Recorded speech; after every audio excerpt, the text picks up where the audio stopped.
understand. First, thank God for another day. Thank God that we here. Just gotta stay blessed. But let's talk about sports here. And you gotta work out. Stay fit. You never know what's going on. But let's talk about sports. We got the New York Knicks. They lost to Charlotte today. Wasn't a pretty one. Wasn't pretty from the start of the game to the finish. Something I expected. The Knicks won 7 straight games coming in tonight.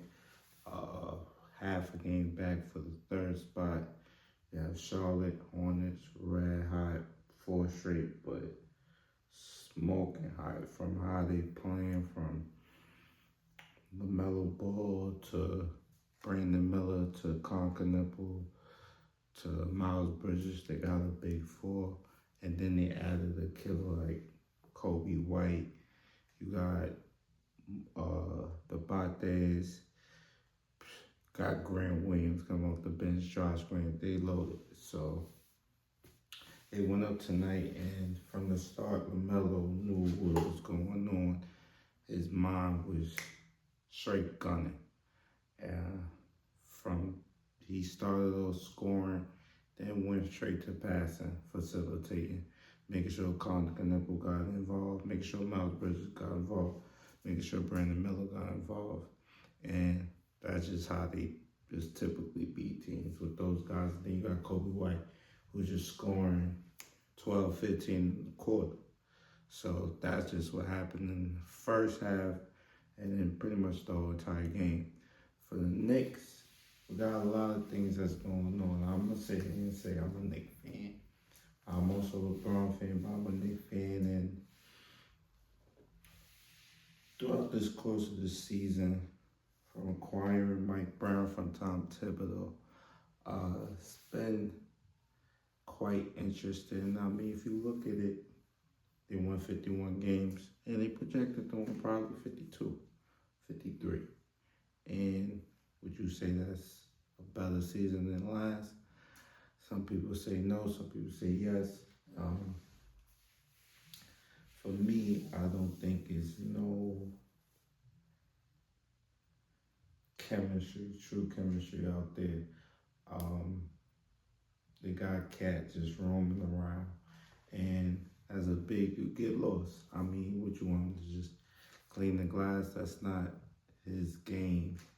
So, you got Bronson stuck in the mindset that he has to be this killer at all times. And, he started off the game scoring a couple shots, but these are tools. If you're watching Charlotte, he hitting threes. LaMelo is taking deep threes. Khan is coming around hitting threes. Brandon Miller can hit threes. And you are obsessed with just having 25, 26, 27, 28 points every night. And you're not reading the room. Sometimes they're allowing you to get certain baskets and taken away from the other. The scouting report is out. You don't use your right hand. Most of your baskets going to the left-hand side. So particularly, that's where they're going to pretty much guard you. Put a taller guy, 6'6", 6'7" guy on you with just wingspan that could guard you. And if you're moving at that pace, not the boom, boom, boom, just quick, I got him. We know the place you could play at. If you play at this slow, methodical, I'm super nice, nah, bro. If you haven't worked on your game this summer, it will show during this postseason. If you can't reach that next level, because to sit there and ask you to get Cat involved, get Mikal involved, get these guys involved, OG involved, all your role players involved, that is not what you paid to do. You paid to score the bucket. And we need to see that on an exceptional high level. We don't see you passing the ball. There's no place for you in Cat. None. Absolutely any time you do it, it's not like you want to do it. You make the pass, but it's like come on, it's a 50-50 pass where you could just execute it. And it's Mike Brown, it's Leon Rose, it's your pops, it's everyone involved.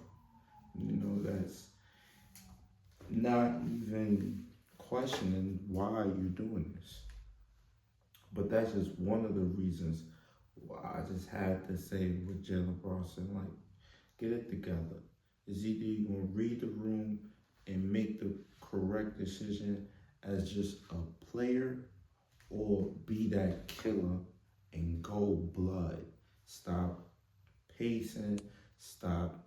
You're not big enough. You're not quick enough, fast enough to be playing at that methodical pace. It has to be quick. It has to be, I know what I'm doing. Boom, boom, score. Hit or miss. Live with it. And you have to take more threes. You got to make a three-ball shot. It's just that is what this game is called for. You can make 10 twos that mean nothing. That should go to Cat. You have to make 3-point shots. And this game as a point guard is just that simple. Let's get to Mikal Bridges. And I mean, the expectations of Mikal Bridges, I mean, because of the 5 draft picks and then the contract he has, I mean, this guy is simply a role player. Simply a role player, below average at best at this particular point in his career, because what they're asking for a role player night in, night out is sometimes be a star player than be a role player. So, and I don't think you have that in this particular NBA with wings that are as tall as you, stronger than you, can push you out your way, and simply you're not reading the room. This is not the Phoenix Mikal Bridges. This is the Brooklyn Nets Bridges. We thought we was getting the Phoenix Sun Bridges. Someone who gonna get to that corner, gonna sometimes run that court, but make sure it's the correct shot. Not force a shot up, not think they better than this guy or that guy or have anything to prove. You are what you are. You are a sniper in the corner. Anywhere else, hit or miss, not a really great shot. Sometimes if you hot, yeah, take the midi, but pass the motherfucking ball. Like, you just have to do these typical things. Let's get to OG and Anobi. I love the OG and Anobi progression. This year, last year, him scoring the ball, him trying new things to score the ball. But you have to stay in the context of your game. Don't fall in love with the 3-ball. If it's going, it's going. If it's not, go to the basket. Keep the thing simple. Don't ever, if the game calls for it, attack it. But understand, if Bronson not involved, Cat not involved, we just not gonna win with just OG and Anobi. So you have to also respect the game for what it is. It's gonna be a nice when you're gonna get to 30. But it's gonna be nice where you may have to get to 15 and also dish out a few. Oh, Bronson ain't going, let me get him going. Cat ain't going, let me get him going. That's the next level in your game. That's the next progression. Yeah, you so zoned in on getting the basket and you worked on it. But this is a 5-on-5. It's not a 1-on-1. And this is not a knock. This is for people to develop and continuously get better over and over. And you won't if you just focusing on yourself. We're not in a league where, the small forwards just score and play defense. You have to do a multitude of things, you know, whatever is called for. All right, so Josh Hart, he's been playing well. I can't criticize Josh Hart too much. I think injuries, if Josh is injured, he's not as good as if he's healthy. If he's making, he's making. If he's missing, he's missing. That's Josh. Josh is a above role player and can do spectacular things, and also sometimes do things that you be like, what is that, Josh? So, but that's Josh. You can't be mad at Josh. But the real problem with the Knicks, and it's a multitude of things, you have Mike Brown, where he has a rotation set, and you're not reading the game and seeing, I need to put this player in at this particular time, this player in this particular time, especially in the key, big, pivotal games, marquee matchup games. You have to coach the game. This can't be on stimulation time. This has to be coached. If some minutes have to be cut, some people don't have to be played. There's certain things that have to happen in certain games if you want to win against the big boys in the league. So, and one of the guys that needs to be cut off the list and possibly cut off the team is Jose Alvarado. Not only you're not passing, but what are you doing? I'm thinking he would at least be a point guard, or, something where maybe him and Cat will get a rhythm, him and OG get a rhythm, and Markel, whoever is the sidekick with him. And this guy cannot do anything. Can't hit a shot, can't pass, don't have a crossover, just dribble past the play. He's running so fast, he breaks the play. He breaks every play. And it's like, that's not what the Knicks need, bro. I mean, we need Deuce back. We need Shane back ASAP. And without them, I think the Knicks could lose in the first round. If Deuce don't come back, Sham don't come back healthy, guys that could really space the court out, people that Mike Brown can trust, guys that we know we can count on, like gonna get 12, 13, 15 points or to 20 points, play really good defense, get key stops, and understand the game. And we need those guys. And to be honest, everybody on this team need to understand Cat is the most talented player on this team. You're not going far without him. First round exit, if you think you gonna go in the playoffs playing the way you are, not understanding it's a pecking order, and to start the game off, it should be the first 6 plays, 3 plays should be for Cat to start the fucking game off out of 6 plays to start the game. Bronson, you end the quarter off. Cat is coming out in the 6-minute mark. This is how you know it's a stipulation. Cat is coming out in the 6-minute mark. You got the whole 6 minutes of the first quarter to do what the fuck you want to do. Take whatever shots you want to do, like you did today. That's how you had 17, 16 points in the first quarter, which had no impact on the game whatsoever. That's the part. You got to get involved. You have to make sure everyone involved, Mike.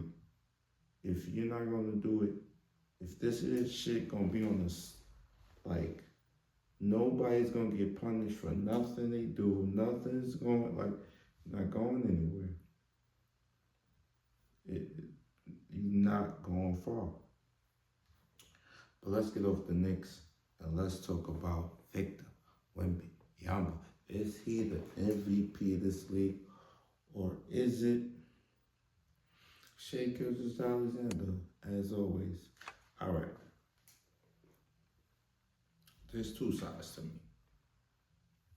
What is politically correct and what is my opinion and what I believe.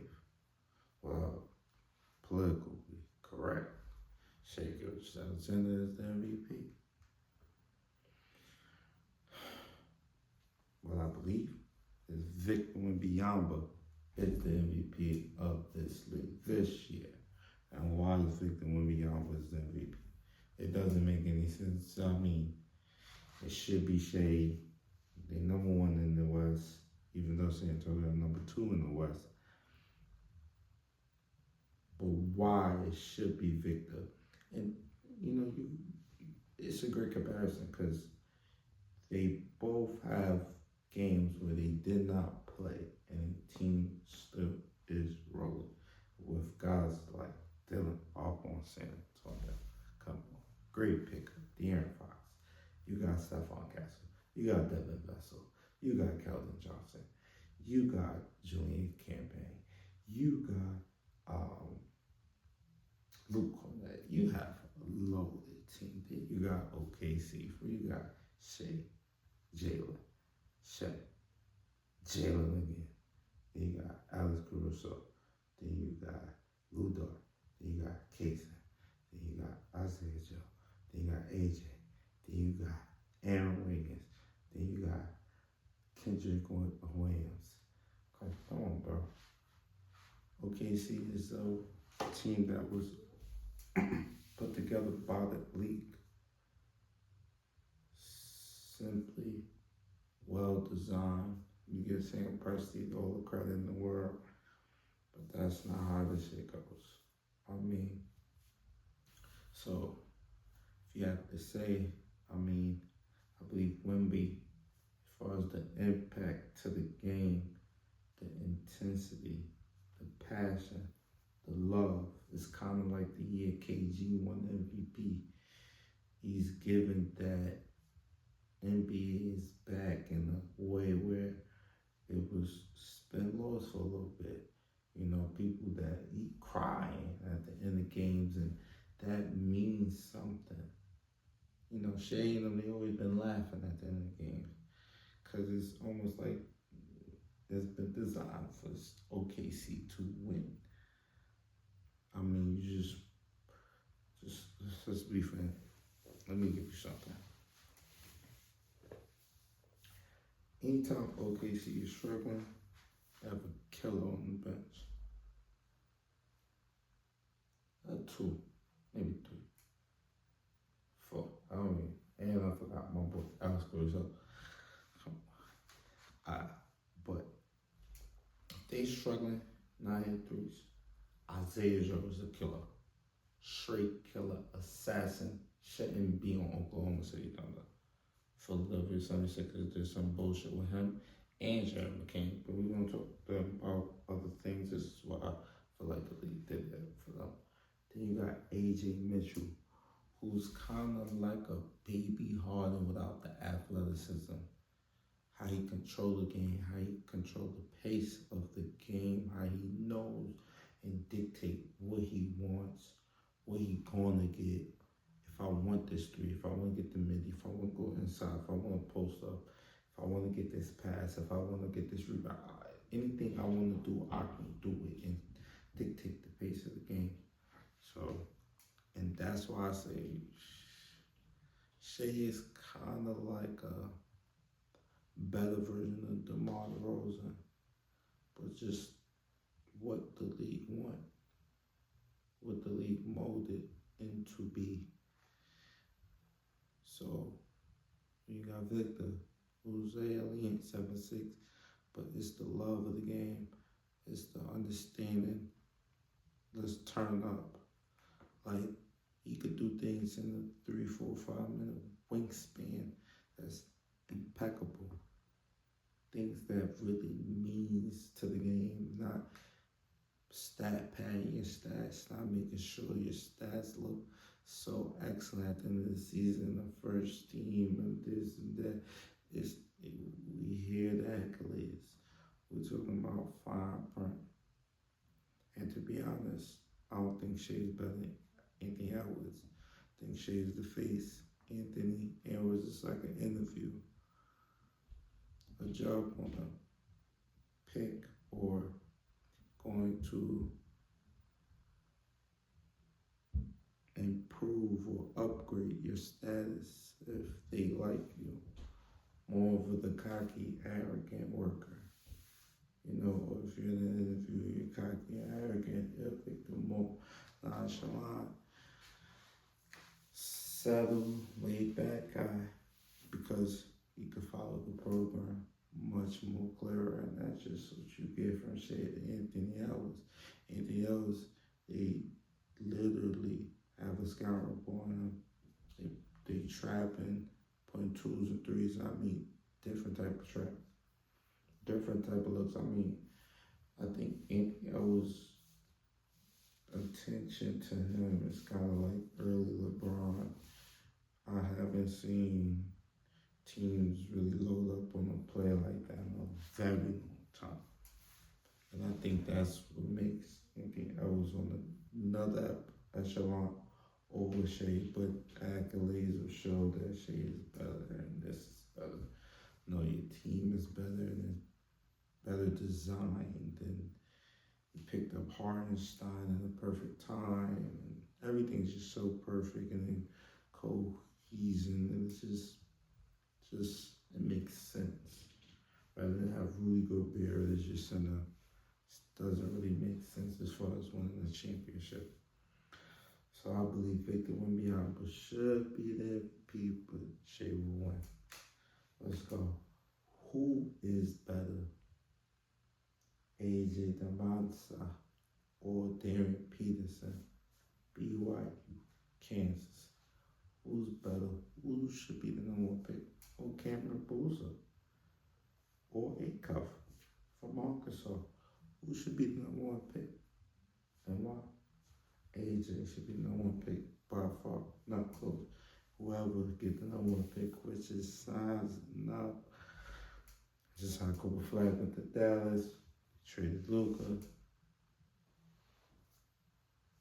AJ, everything signs, says Utah.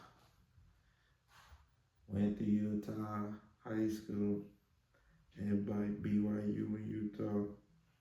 So it's looking like Utah Jazz will get the number one pick and get AJ Damansa. He's a crossbreed hybrid of Tracy McGrady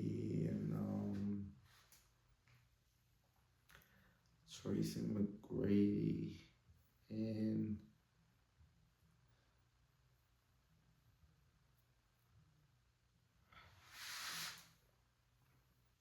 like young Kobe. He the real deal. He's seeing NBA level attention, twos and threes, and literally mastering how to score on two players. Get it, go. Pump, spin, and whatever you name, he could rise up above like a Kevin Durant and shoot over you, or he can make he has 3, 4, 5, 6 counters. He could drive, he could shoot, he got a midi, he got everything you need. He has no flaws to his game. I don't know what the flaw is. He's that talented. Not to say Darren Peterson is less talented with his problems of not wanting to play. Is he injured? Is he cramping? Is it mental health? What is it? And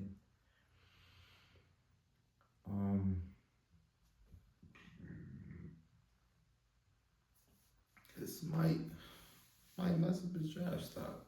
I wouldn't want to mess up anybody's money. I think he should definitely be a top 3 pick. Before, let's say January, he was a top 2 pick. Some people top 1. But after everything transpires, should be a top 3 pick for me. But for other people, before it's a top 5 or even out of the top five because there's a lot of question marks. Can he play? Yes, of course. But I've seen a lot of players where you know the league decides this is not where we want to go. We like hungry, gritty. People like the grind. It's an 82 grind, or 82 game season compared to like a 30, 32 game season in college. This is serious, the real deal. Once training camp starts, it's going, and it's not a game. There's no breaks in the NBA, and if you're not ready, you're not ready. You're just not ready. And we talking about just to withstand an 82 game. Yeah, you got the talent to play, but it's withstanding 82 games. Are you that type of player? Then they say you don't want to fly. I don't like rumors, but I'm not in this. We've seen this already, and it doesn't end well. So I think you should just clean up a lot of things going into the draft, becoming a man. So you just gotta just understand you one of those, you one of them ones, and be one of them ones. It's not many excuses you can make going after this point. You're out of college. You should be a top 3 pick. After this point, it's all on you. So that's what all this about. I mean, just take this. This is a learning step. It's just only college. Don't get let down by this or anything. Just understand that it's only college, and you're ready for the pros. Just put your best foot forward and understand that you gotta stay professional at all times. At all times. At all times. They're not ready. They ready to cut your money. They're ready to take whatever out your pockets, out your mouth. So make sure you understand that this moment is serious. And at this pivotal moment where we talking about you could lose out hundreds of millions of dollars. This is time. College, okay, get away with that. But it's time to buckle up. You understand? Cam Boozer, Duke. I like him. Pretty good player. There's nothing wrong. So if it's a team like, you got the Kings, Utah, Brooklyn, Indiana, the Pelicans. When I say I think AJ is going to Utah, Dan Peterson, well, Acuff would be going to Brooklyn. Dan Peterson probably would be going to Indiana. And then Boozer will be going to the Kings. That's how I see the draft going. Might be wrong. But is Shai top 5 short guard of all time already? If you look at what he's done so far, can be a 2-time champion, 2-time Finals MVP, 2 times MVP. I mean, what, 4-time, or 6-time, or 7-time, 6-time in all NBA, 4-time, first team all NBA. Is he as good as Kobe? Is he as good as Mike? Is he good as Harden? Is he good as Wade? Great question. Last year, if you asked me that question, I would have said he could be as good as Wade, maybe. Take it back, stat pattern. Yeah, I mean, he could go down to top 5 for sure. When he's all said and done, he could be in people's top 5 right now. But for me personally, I don't think statistically and accolade wise, it looked like he should be passing harder already. So I mean, I don't know how we grade this or rate this, but I don't think what he's done is hard and shit. Like Harden, what Hard did, he didn't have the Oklahoma City Thunder team to compete with the Golden State Warriors when they had Steph, Clay, Draymond, Durant, Iguodala, all them boys. It's just even DeMarcus Cousins on one of them squads. So it's just like it's not close. It's just hard to compare. But Shea, in his own right, should be and will be in the top five shooting guards of all time. No matter how I feel personally, no matter if I feel the league is helping to become this guy, because they always got their guy. Tim Duncan was their guy. We won 5 rings. Got guys that's their guy. You know what I'm saying? They got people that not their guy. Like a guy like Kevin Garnett's not really a guy. He won the chip later on. That was not the real KG. You understand what I'm saying? So Allen Iverson never won the chip. Carmelo never won the chip. Mainly because of that fight in the Madison Square Garden. Indiana, those guys never really won the chip. And you have Anthony Edwards, where I believe he is ultimately the better player. But Shea, he's gonna go down greater. He might have like 4 or 5 rings when he's done. 4 finals MVPs. It's like, how can you argue that?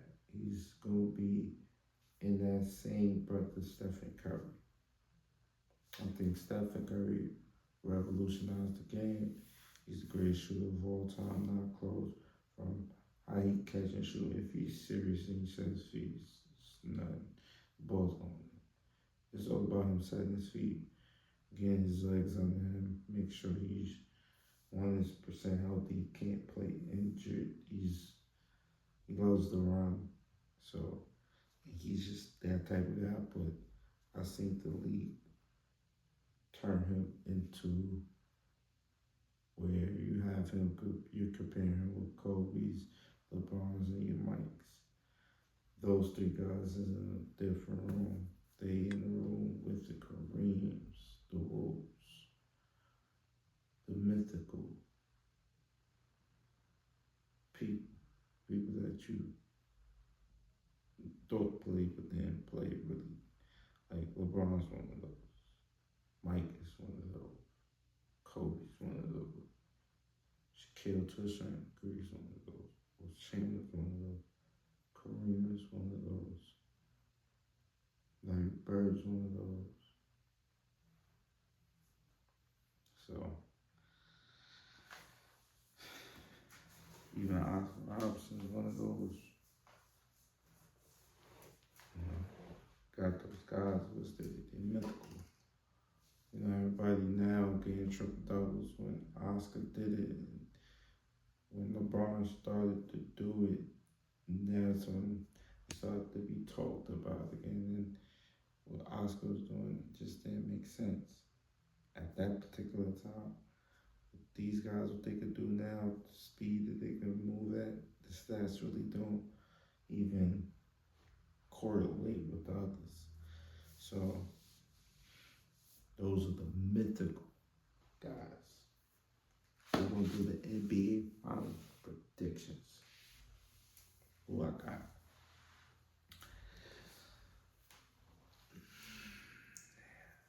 Got Detroit in the East. Collapse lung, which will affect them long term. And main reason which, and I think Dennis Jenkins is a great player, shouldn't be on Detroit, should be starting somewhere else. Should be starting on a different team. But, because he's very good, he's he's one of those dudes. And but talking about playoffs, talking about getting to the finals, talking about NBA final predictions. I don't think Detroit has the offense. If the league don't allow them to play that physical, they has no chance to win it.